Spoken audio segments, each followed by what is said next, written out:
Hi guys, అంటే ఇప్పుడే మన కుమ్ముడు ఏంటి అదే మన తమ్ముడు ఆ సినిమా మొత్తానికి కంప్లీట్ చేయడం జరిగింది అనమాట.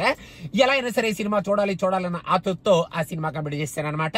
ఇప్పుడు యాక్చువల్ గా ఈ సినిమాలో మనకు ఒక ఎక్స్పీరియన్స్ క్రియేట్ చేస్తాం. అసలు డైరెక్టర్ ఒక ఎక్స్పీరియన్స్ క్రియేట్ చేద్దాం అనుకుంటున్నాడు ఆడియన్స్ కి అని చెప్పి మొత్తానికి ఇటువంటి ఒక ఎక్స్పీరియన్స్ క్రియేట్ చేస్తారని నేనైతే అనుకోలేదన్నమాట. ఖైదీ సినిమాని కంప్లీట్ గా ఇన్స్పిరేషన్ కింద తీసుకొని దాన్ని దిగ్గొట్టి నెత్తి మీద ఒకటి మొట్టి పక్కన కూర్చోపెట్టి మొత్తానికి ఈ సినిమాలో అటు అక్క తమ్ముడు అన్న కైండ్ ఆఫ్ ఎమోషన్ ని తీసుకొని ఆ ఎమోషన్ ని బ్యాక్ డ్రాప్ లాగా పెట్టుకొని అటు ఎక్సైట్మెంట్ కానీ ఇటు థ్రిల్ కానీ అటు యాంగ్జైటీ కానీ అసలు edge of the seat feeling కానీ ఏమీ లేకుండా ఈ సినిమాలో మనకి ఒక సర్వైవల్ థ్రిల్లర్ ని మన వాళ్ళు చాలా పేలుగా ప్రజెంట్ చేసినట్టు నాకైతే అనిపించింది అనమాట.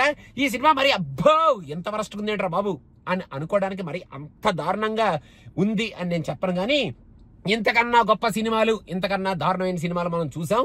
కానీ ఈ సినిమాలో చెప్పుకోవడానికి, మనం ఎంజాయ్ చేయడానికి, అసలు ఈ సినిమాలో ఈ ఎలిమెంట్ ఒకటి ఎరక్కొట్టేశారా అని అనుకోవడానికి కూడా ఎలిమెంట్స్ ఏమీ లేవన్నమాట. స్టార్ట్ అవడం మనవాడికి ఏదో ప్రాబ్లం ఉంది, అసలు ఏం జరుగుతుంది, అదేదో బుల్సే కొట్టలేకపోతున్నాడు అది ఇదని చెప్పి మన హీరోకి ఏదో ప్రాబ్లం ఉందని మొదలెడతారు సినిమాని. అసలు నాకు అక్కడే తేడా కొట్టింది. ఇప్పటి వరకు బాగానే ఉన్న హీరోకి సడన్ గా ప్రాబ్లం అంటున్నారేమిట్రా? ఆ ప్రాబ్లం కూడా మన వాడికి నెత్తి మీద ఒకటి డ్యాప్ అని ఎప్పుడు గట్టిగా దెబ్బతలితే కానీ గుర్తురాలేదేంట్రా? అది కూడా ఒక అక్కుంది అని అప్పుడు గుర్తురావడం ఏంట్రా బాబోయ్ అని. ఇది స్పాయిలర్, మీరు యాక్చువల్ గా ఓటీటీలో చూసిన తర్వాత మీకు చాలా క్లియర్ గా అర్థమవుద్ది. ఇప్పుడే తేడా కొడుతుంది ఏంటి సినిమా అని అనుకుంటే, ఒక అక్క ఒక తమ్ముడు వీళ్ళిద్దరి మధ్యలో యాక్చువల్ గా ఒక క్లాష్, ఒక అక్క ఒక తమ్ముడిని తమ్ముడు అని పిలవకుండా వెళ్ళిపోయింది ఇంట్లోంచి అనుకునేడానికి ఒక రీజన్ ఎలా ఉండాలి అనేది మనం ఎన్నో రకాలుగా ఊహల్లో మనం ఆలోచించుకుంటాం. కానీ ఈ సినిమాలో మనం ఊహల్లో అందని ఒక అద్భుతమైన రీజన్ ఉంటుంది అనమాట. యాక్చువల్ గా ఈ సినిమా చూసిన వాళ్ళు ఒరే ఇదిరా రీజను అని చెప్తే చంపకేసి ఫ్యాల్మన్ కొట్టి అరే ఇదారా రీజను, కామెడీ చేస్తున్నావా, జోక్ చేస్తున్నావా, అసలు ఇలాంటి రీజన్ ఉంటుందా, ఇలాంటి రీజన్ సినిమాలో పెడతారా అని ఆర్గ్యూ చేసేంత అద్భుతమైన రీజన్ ఉంటుంది అనమాట. ఆ రీజన్ ఏమిటి అని నేను మీకు చెప్పను బాబు. మీరు నాలాగా థియేటర్కి వెళ్ళి ఉప్పలకప్ప అనుకొని ఆ రీజన్ చూసి మీరు కూడా పక్క నుండి ఎగేసి ఇదేంటా రీజన్, ఇది నిజమేనా అని ఒకసారి గడిగా గిల్లుకొని ఆ రీజన్ తెలుసుకోవాలన్నమాట. ఓకే, ఆ రీజన్ మనం పక్కన పెట్టేస్తే ఈ సినిమాలో ఒక విలన్ గాడు ఉంటాడు. విలన్ ని యాక్చువల్ గా ఎస్టాబ్లిష్ చేయటం, మనడికి ఏదో ఆర్టిలరీ కేజ్ అదేదో నరం కట్టయిపోయిందని చెప్పి షోలో ఏదో గుల్లుమని సౌండ్ వస్తే మనడికి బ్రెయిన్ కి తగిలేస్తుంది అన్నట్టు ఏదో ఒక చిన్న కాన్సెప్ట్ ని ఇంట్రడ్యూస్ చేశారు. ఆ కాన్సెప్ట్ చాలా ఇంట్రెస్టింగ్ గా ఉంది. ఒరే ఇప్పుడు ఈ విలన్ ని ఇలా ఇంట్రెస్టింగ్ కాన్సెప్ట్ తో చాలా బాగా వాడుకుంటారు కదా, చాలా డిఫరెంట్ గా తీసుకెళ్తారు కదా సినిమా అని అనుకొని నేను వెయిట్ చేస్తూ ఈ సినిమాను చూస్తూ ఉంటే షోలో ఏదో హెడ్ ఫోన్స్ పెట్టుకొని సంగీత సాగరంలో మనోడు మునిగి తేలుతున్నట్టు అని చెప్పి అలాగా అందరినీ చుట్టుపక్కల ఉన్న వాళ్ళందరినీ తక్కువగా మాట్లాడి ఎక్కువగా అరవద్దు అని చెప్పి మనోడు మాత్రం డాన్స్ లేస్తూ ఆడు మాత్రం గట్టిగా అరుస్తూ తిరుగుతూ ఉంటాడు అనమాట. ఈ సినిమాలో వాడు ఫస్ట్ నుంచి లాస్ట్ వరకు ఒక రూమ్ కే కన్ఫైన్ అయ్యి అదే పని చేస్తూ ఉంటాడు. మధ్యలో విలన్ ఉన్నాడు అని మనకి గుర్తు రావాలి కాబట్టి ఈ సినిమాలో ఒక విలన్ ఉన్నాడు కాబట్టి ఆ విలనే మన ఈ సర్వైవల్ థ్రిల్లర్ కి మూల స్తంభం లాగా ఆ సర్వైవల్ గేమ్ ఆడుతూ ఉంటాడు. కాబట్టి అంటే చంపడానికి జనాల్ని పంపించడానికి కూడా ఉండాలి కాబట్టి ఈడున్నాడు అనమాట ఇక్కడ అన్నట్టు మనోడిని మధ్యలో గ్లిమ్సెస్ చూపిస్తుంటారు అనమాట. ఆ గ్లిమ్సెస్ కూడా మనోడు తింటున్నట్టు, మనోడు పడుకున్నట్టు, టీవీ చూస్తున్నట్టు, స్నానం చేస్తున్నట్టు ఇలా డిఫరెంట్ యాంగిల్స్ లో చూపిస్తూ ఉంటారు అనమాట మనోడిని. అంతకు మించి మనోడికి ఆల్రెడీ నరం కట్ అయిపోయింది కాబట్టి పెద్ద డైలాగ్ చెప్పడానికి, అంత మంచి యాక్టర్ ని సూపర్ గా పర్ఫామ్ చేశాడు అని అనుకోవడానికి కూడా పెద్ద స్కోప్ లేదు. ఓకే, మన విలన్ని మనం కొంచెం అలా పక్కన పెడితే ఇప్పుడు మన సర్వైవల్ థ్రిల్లింగ్ గేమ్ లోకి వెళ్తే, ఆ సర్వైవల్ గేమ్ లోకి అసలు ఒక ఎక్సైటింగ్ రీజన్, అబ్బా ఇది కదా ఇప్పుడు కదా వీళ్ళు సాధించాలి కదా అనుకునే కైండ్ ఆఫ్ రీజన్ కూడా ఏమి ఉండదు బాబు. మనం ఓల్డ్ పికిల్ లిక్కింగ్ అన్నట్టు మనం అగైన్ ద సేమ్ ఓల్డ్ స్టోరీని మనకి వీళ్ళు ఇక్కడ అదే స్టోరీ అదే ప్యాటర్న్ లో మనకి చూపిస్తూ ఉంటారు. కానీ ఆ సర్వైవల్ గేమ్ స్టార్ట్ అయ్యేటప్పుడు వచ్చే ఆ ఫస్ట్ 20 minutes కొంచెం ఇంట్రెస్టింగ్ గానే ఉందిరా, ఇప్పుడు ఈ గేమ్ ని ఎలా పట్టుకెళ్తారా అని మనం అనుకుంటే అదేదో గొడుగుల మళ్ళీ అంబరెల్లా అది ఇదని చెప్పి ఏదో విలేజ్ ని కూడా ఏదో క్రియేట్ చేసుకుని ఆ విలేజ్ లో ఈ స్టోరీ పెడతాం అన్నట్టు ఏదో పెడతారు అనమాట. ఓకే, ఇప్పుడు ఆ స్టోరీ స్టార్ట్ అవుద్ది కదా అని మనం అనుకుంటే మన నితిన్కి చెయ్యి ఇరిగిపోద్ది.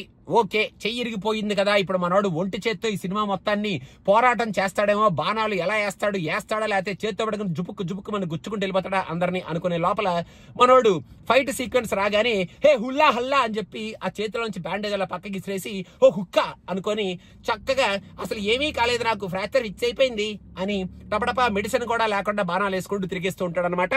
అంత సూపర్ గా మనోడికి ఆటోమేటిక్ గా ఫిక్స్ అయిపోద్ది అనమాట. ఆ ప్రాబ్లమ్ స్టార్ట్ అయ్యి సర్వైవల్ గేమ్ స్టార్ట్ అవగానే అందులో ఇంకో సినిమా, ఈ సినిమాలో యాక్చువల్ గా మనదేదో వరాగ ప్రవాహం రగంగ ప్రవాహం సంథింగ్ ఏదో ఉంటది అనమాట. ప్రవాహం అని చెప్పి గో విత్ ద ఫ్లో అని చెప్పి ఫస్ట్ నుంచి చెప్తూ ఉంటారు. గో విత్ ద ఫ్లో ఎందుకంటున్నారు అనేది నాకు తర్వాత సినిమా చూస్తున్నప్పుడు అర్థమైంది. మా ఇష్టం వచ్చినట్టు చూపిస్తాం గో విత్ ద ఫ్లో అని చెప్పి ముందే మనకి హింట్ ఇచ్చారనమాట. కానీ మనమే అది అర్థం చేసుకోకుండా వీళ్ళు ఏదో సంస్కృతంలో ఏదో చెప్తున్నారా, ఓకే బాగుంది కదా అని చెప్పి మనం ఆ ఫ్లోలో పడిపోయి ఆ ఫ్లోలో అలా ప్రవాహంలో మనం కూడా కొట్టుకెళ్ళిపోతాం అనమాట లాస్ట్ వరకు. ఫస్ట్ హాఫ్ లో మనకి క్యారెక్టర్స్ ఇంట్రడ్యూస్ చేస్తారు బాబు. ఒక్కొక్క క్యారెక్టర్ కి ఒక్కొక్క యూనిక్ ట్రేడ్ పెట్టుకుంటారు అనమాట. ఆ గొడుగుల మళ్ళీ అంబరెల్లా ఫారెస్ట్ లో అంటే ఆ విలన్లు ఉంటారు. ఆ విలన్లు కూడా ఊరికే ఏమీ లేకుండా అని చెప్పి కుక్కల్లాగా నక్కల్లాగా మనుషుల్లాగా కాకుండా వేరే జంతువుల్లాగా అరుస్తూ కత్తులు కాగడాలు పట్టుకొని అటు ఇటు పరిగెడుతూ హీరో చేతిలో పిచ్చి కొట్టించుకోవడానికి తప్ప దేనికి పనికి రాలేదురా వీళ్ళు అనేటట్టు ఫస్ట్ నుంచి లాస్ట్ వరకు తిరుగుతూ ఉంటారనమాట. అసలు వీళ్ళు ఈ సినిమాలో అంత బిల్డప్ ఇచ్చి అంత కాగడాలు పట్టుకొని ఎంత కుక్క చౌ వస్తున్నారేమిట్రా అనేటట్టే ఉంటది. కానీ వాళ్ళ బిల్డప్ అంతకుమించి అక్కడ సెటప్ ఏ ఉండదన్నమాట. ఇంటర్వెల్కి వెళ్ళేటప్పటికే ఒక ఇంట్రెస్టింగ్ ఇంటర్వెల్ వేస్తున్నారు కదా, ఓకే ఇప్పుడు సెకండ్ హాఫ్ లో సర్వైవల్ థ్రిల్లర్ ఏమైనా వీళ్ళు బాగా గ్రాండ్ గా చూపిస్తారా, అసలు ఏమైనా ఎక్సైటింగ్ పాయింట్స్ ఉంటాయా, మన హీరో కంప్లీట్ గా డౌన్ అయిపోయిన మూమెంట్స్ నుంచి సపక్ మన పైకి లెగుస్తాడా మన ఖైదీ సినిమాలో లాగా అనుకుంటే అక్కడ సిచ్యువేషన్స్ కొన్ని క్రియేట్ చేస్తారు. కానీ ఆ సిచ్యువేషన్స్ నుంచి బయటికి రావడానికి మన నితిన్ అటు పక్క 100 మంది ఉన్నా 10 మంది ఉన్నా 20 మంది ఉన్నా అసలు అక్కడ ఏదో ఒకటి ప్లాన్ చేసి ఆ ప్లాన్ నుంచి ఆ 20 మంది 10 మందిని మనోడే కొట్టేస్తూ బయటకు వచ్చేసి మన ఫ్యామిలీ మొత్తాన్ని సేవ్ చేస్తుంటాడు అనమాట. అసలు ఈ సినిమాలో ఒకళ్ళని కాదు బాబు ఫ్యామిలీ మొత్తాన్ని సేవ్ చేయాలి అన్నట్టు వాళ్ళు సర్వైవల్ థ్రిల్లర్ లో ఉన్నారా లేకపోతే సర్వైవల్ పిక్నిక్ లో ఉన్నారా అన్నట్టు మామూలుగా అందరూ హ్యాపీగా ఇంకా పాట పాడుకోవడం ఒకటే ఆలస్యం అనుకుంటా అందరూ కలిసి ఆ ఫారెస్ట్ లో Nitin is there he will be saving us from the save అన్నట్టు అలా తిరుగుతూ ఉంటారేమో అనేటట్టు వాళ్ళ ఫేస్ లో అటు ఎక్సైట్మెంట్ గానీ ఒక టెన్షన్ గానీ చాలా తక్కువగా కనిపిస్తూ ఉంటది అనమాట. మనుషులు అక్కడ చచ్చిపోతున్నా కూడా వీళ్ళు హీఈస్ డెడ్ అన్నట్టు ఎక్స్ప్రెషన్స్ పెడతారు. కానీ వాళ్ళల్లో ఉన్న భయాన్ని మనలోకి తీసుకొచ్చి మనల్ని భయపెట్టేంత కైండ్ ఆఫ్ భయం అయితే వాళ్ళు అక్కడ కలిగించలేదు నాయన. పోనీ విలన్లు ఏమైనా భయం కలిగిస్తారా అంటే వాళ్ళు అని అరవగానే మన నిద్ర వచ్చి హే అని చెప్పి పచ్చకమని పొడిచి అని చంపేస్తాడు. ఇంకేముంది మనకు అక్కడ భయం ఏముండదు అనమాట. ఇంకా సెకండ్ హాఫ్ లో ఒక 2-3 ఎపిసోడ్స్ పెట్టుకున్నారు బాబు. అదేదో ఫైర్ ఎపిసోడ్ ఒకటి పెట్టుకున్నారు, కాగడాల ఎపిసోడ్ ఒకటి పెట్టుకున్నారు, లాస్ట్ లో బ్రిడ్జ్ ఎపిసోడ్ ఒకటి పెట్టుకున్నారు.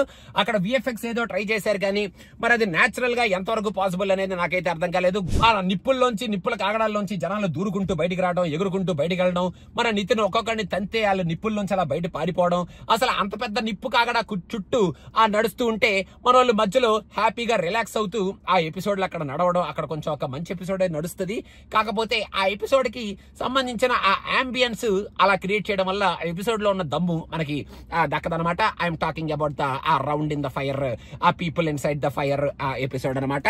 ఓకే ఆ ఎపిసోడ్ అయిపోయిన తర్వాత గుత్తి అని చెప్పి ఒక క్యారెక్టర్ ని ఇంట్రడ్యూస్ చేస్తారు. ఈ అమ్మాయి క్యారెక్టర్ లో మనకేమైనా ఒక యునిక్ పాయింట్ ని పట్టుకొని మనకేమైనా సర్ప్రైజింగ్ ఎలిమెంట్ తీసుకొస్తారా అంటే okay there will be a surprising element బాబు. కానీ ఆ సర్ప్రైజింగ్ ఎలిమెంట్ ని మరి ఎలా చూపించారేమిట్రా, అసలు ఇదేమి సర్ప్రైజ్ రా, అసలు ఈ సర్ప్రైజ్ ఇప్పుడు ఈ సినిమాకి అవసరమారా, అసలు ఆ సీక్వెన్స్ ఏమిటి, అక్కడ జరిగిందేమిటి, అసలు ఎందుకు అలా జరిగింది, అసలు అలా ఎందుకు జరగాల్సి వచ్చింది, ఈ గుత్తేమిట్రా బాబు ఆ గుత్తి నెత్తి మీద గుత్తి అని చెప్పి టపటపా 2 కొట్టి పంపించేట్రా బాబా అమ్మాయిని అనేటట్టు ఆ అమ్మాయి క్యారెక్టరైజేషన్ ఉంది. పాపం బాగానే యాక్ట్ చేసింది. కానీ ఆ క్యారెక్టర్ లో మనల్ని ఏమైనా కొంచెం విచిత్రంగా కొంచెం కన్ఫ్యూజ్ చేసి టెన్షన్ పెట్టి ఏమైనా కొంచెం చేసుంటే బాగుండేదేమో అన్న ఫీలింగ్. ఇంకొక అమ్మాయి ఫోన్ లో మాట్లాడుతూ ఉంటది అనమాట. అక్కడ అంత సర్వైవల్ గేమ్ నడుస్తూ ఉంటే మన నితిన్ అమ్మాయితో రొమాన్స్ చేస్తుంటారు అనమాట. That's a brilliant and wonderful thought of the director and the story in the movie. అసలు మనకి నితిన్ కి హీరోయిన్ ఒకళ్ళు ఉండాలి, ఒక లవ్ యాంగిల్ నడవాలి అంటే ఏదో చిన్న ఫ్లర్టింగ్ అలా ఉండాలి కదా అన్నట్టు అక్కడ అంత టెన్షన్ లో మనోడు ఫ్లట్టింగ్ చేస్తూ ముద్దులు అవి ఇవి పెడుతుంటాడు ఫోన్ లో. That is very interesting to watch అమ్మా. ఇంకా అక్కడ సర్వైవల్ గేమ్ పోని ఆ అమ్మాయి ఏమైనా ఇంట్రెస్టింగ్ గా సర్వైవల్ గేమ్ నడిపిస్తుందా అంటే అక్కడ కూడా మనకి తెలిసినట్టే ఆ సర్వైవల్ గేమ్ వెళ్తూ ఉంటది. ఇంకా క్లైమాక్స్ లో మనకి ఎక్సైట్మెంట్ క్రియేట్ చేయడానికి ఈ సీన్ మొత్తం ఒక బ్రిడ్జ్ మీద పెడతారనమాట. అక్కడ బ్రిడ్జ్ మీద మన నితిని చేసే కుప్పిగింతలు, ఆ అరుపులు, కేకలు, ఆ జంపులు, కాడలు పట్టుకొని, కర్రలు పట్టుకొని, బాణాలు పట్టుకొని మనవాడు చేసే ఆ యాక్షన్ సీక్వెన్స్, అక్కడ జరిగే ఆ ఎక్సైట్మెంట్ ఏదైతే ఉంటుందో అది అసలు మనం అంటే అదేదో మన ప్రవాహం అనేది ప్రవాహం అది ఇది అన్నారు కదా, ఆ గో విత్ ద ఫ్లో అనమాట. ఏదైనా సరే గో విత్ ద ఫ్లో అన్నట్టు మనం ఆ సీన్ కూడా గో విత్ ద ఫ్లో లోకి వెళ్ళిపోవాలి. అక్కడ ఏదో ఎమోషన్ పండించడానికి మన మేనకోడలు, మన మేనమామ అనేటట్టు ఏదో ట్రై చేశారు సెకండ్ హాఫ్ లో 2-3 సీన్లు. ఆ అమ్మాయి ఏదో గోతులో పడిపోద్ది, మనోడు వచ్చి అక్కడ ఏం జరుగుద్దిరా అనేటప్పటికే అన్నట్టు టార్జాన్ లాగా వచ్చి అలా పట్టుకెళ్ళిపోతాడు అనమాట అమ్మాయిని. అక్కడ అంతమంది అంత గుంపులుగా తెలిసిన ఫారెస్ట్ లో కాగడాలు పట్టుకొని తిరుగుతూ ఉంటే మన వాళ్ళు మాత్రం ఎలుకల్లాగా లుప్పల కాలాలు పల లుప్పారేరి అని చెప్పి పరిగెట్టేస్తూ ఉంటారు. మధ్యలో ఒక చిన్న పాప భర్త సీన్ కూడా ఉంటది అనమాట. ఇంకా లాస్ట్ కి వచ్చేటప్పటికే ఈ సినిమాలో ఇంకా ఎండ్ చేసేయండిరా బాబు, సినిమా ఇక్కడ అయిపోయింది కదా అనుకుంటే అక్కడ నుంచి మళ్ళీ స్ట్రెచ్ చేసి మనవాడు ఏదో లారీ వేసుకొని ఎక్కడికో వెళ్ళాడని దాన్ని డైవర్ట్ చేసి మళ్ళీ దాన్ని తీసుకొచ్చి మన విలన్ ఒకడు ఉన్నాడు ఆడిని ఏదో ఒకటి చేయాలి కదా అన్నట్టు వాడికి కరెక్ట్ చేసి వాడి నరం కట్ అయిపోయిన సీన్ ని మళ్ళీ ఇంకొక రకంగా ఎస్టాబ్లిష్ చేసి అది ఏమిటో ఏం చేశారో 10 నిమిషాల్లో అక్కడ నుంచి ఇక్కడికి అంతంత డిస్టెన్స్ మనోడు సూపర్ మ్యాన్ లాగా ఎలా ట్రావెల్ అవుతున్నాడో నాకైతే అర్థం కాలేదు బాబు. లాస్ట్ లో మనోడు ఏదో టంబ్లర్ లో ఉంటాడు, ఆ టంబ్లర్ కూడా గో విత్ ద ఫ్లో అనమాట. మొత్తానికి ఓవరాల్ గా లాస్ట్ లో సినిమా మొత్తం అయిపోయిన తర్వాత ఒరేయ్ ఈ సినిమా పేరు ఇప్పటికైనా జస్టిఫై చెయ్యండి ప్లీజ్ అనే లోపల మన వాళ్ళు ఆ సినిమా పేరుని ఒక రకంగా జస్టిఫై చేస్తారనమాట. అసలు మనం గనక ఈ సినిమాలో రీజన్ ఇదిరా అని ఎవరికైనా చెప్తే లపక్వని చంపేది కొడితే మనం రివర్స్ లో వాళ్ళకి ఆ తర్వాత ప్రవాహం అన్నట్టు ఏదో చెప్పి గో విత్ ద ఫ్లో అంటే వాళ్ళకి అర్థం అవుతుంది అనమాట. ఓహో గో విత్ ద ఫ్లో కాబట్టి ఈ రీజన్ అనేటట్టు. సో లాస్ట్ లో తమ్ముడు అన్న టైటిల్ జస్టిఫికేషన్ ఇచ్చినా కూడా మనకి రీజన్ స్ట్రైక్ అవుద్ది కాబట్టి మనకు ఆ జస్టిఫికేషన్ అమ్మ చివరికి తమ్ముడు అని పిలిచిందిరా బాబు అనుకొని మనం మొత్తానికి మనం థియేటర్ లోంచి ఆ గో విత్ ద ఫ్లో అనుకొని అలా థియేటర్ లోంచి అలా బయటకు వచ్చేస్తాం అనమాట. ఇంక ఈ సినిమాలో మ్యూజిక్ కూడా ఓ ఎక్స్ట్రాడినరీ మ్యూజిక్ అనేటట్టు కూడా ఏమి మ్యూజిక్ కూడా నాకైతే అనిపించలేదు. అక్కడ ఏదో డిఫరెంట్ గా ఏదో కోయగూడెం మ్యూజిక్, ఏదో కొండల గుట్టల మ్యూజిక్, ఏదో రప్చిక మ్యూజిక్, ఆ లపక లంబోలా మ్యూజిక్ అదేదో ట్రై చేశారు మ్యూజిక్ అక్కడ. కాకపోతే అక్కడ ఏమీ పెద్ద ఆ మ్యూజిక్ కూడా played a very wonderful role అనేటట్టు నాకైతే అనిపించలేదు. మ్యూజిక్ కూడా ఆ గో విత్ ద ఫ్లో అనమాట.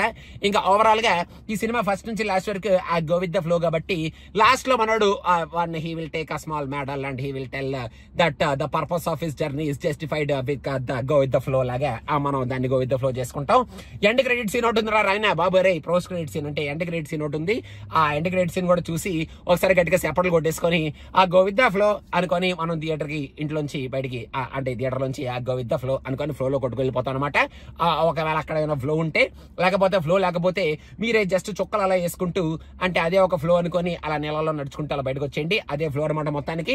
అది మొత్తానికి తమ్ముడు ఈ సినిమా ఫస్ట్ నేను చూడనందుకు చాలా చింతిస్తున్నాను. కాకపోతే గో విత్ ద ఫ్లో అనుకొని మొత్తానికి కంప్లీట్ చేసినందుకు చాలా ఆనందంగా ఫీల్ అవుతూ మొత్తానికి ఈ సినిమాని అలా ఎండ్ చేయడం జరిగింది అనమాట. Go with the flow. మీరు కూడా ఒకవేళ ఈ రివ్యూ నచ్చితే go with the flow and ఆ comment and subscribe to cinema పిచ్చ ఇన్ ద ఫ్లో. మొత్తానికి అదనమాట కుమ్ముడు, ఆడియన్స్ కి కుమ్ముడు, మన తమ్ముడు గో విత్ ద ఫ్లో.